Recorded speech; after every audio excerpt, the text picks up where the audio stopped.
On a nondescript side street in central London, a basement housing hidden historic gems in cartoon format. The Cartoon Museum's artworks go back centuries, as leading British cartoon and comic artist Steve Marchant explains. And here we are in our wonderful world of fun. James Gilroy is considered by many to be one of the great fathers of cartooning. Obviously funny pictures had existed far longer than that, but it was with Gilroy where the satirical intent came in, and he would take issues of the day and lampoon them mercilessly in superb illustrations like this. This is how those early 18th century works were made. This is an original etching from before the advent of the printing press. Notice how it's back to front, to be transferred the right way round onto the page. By the 20th century, mass production was much easier. Steve runs workshops for school children here, partly inspired by the now legendary Beano, that was initially far more contentious. In the early 1950s, they introduced Dennis the Menace. Who, Anarchy himself. Yeah, the personification of anarchy, even down to the red and black of his clothing.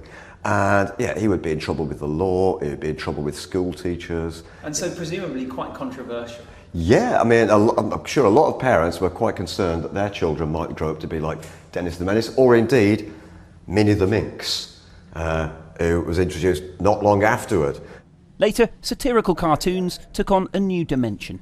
So Spitting Image, Steve, obviously a vital, central part of the British cultural landscape in the 80s, I guess. Yeah, the mid-80s, and yeah, it brought satirical cartoons into the nation's living rooms at 10 o'clock every Sunday.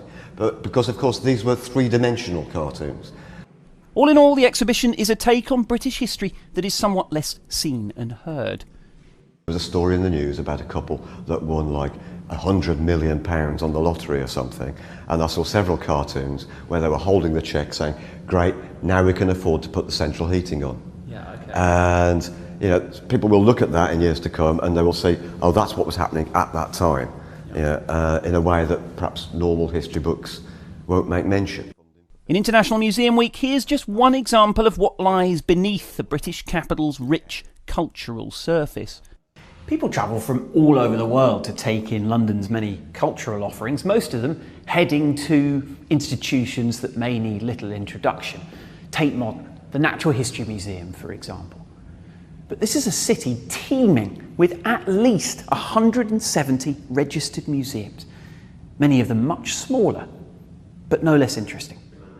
This one is a satirical stroll through British history. Guy Henderson, CGTN, London.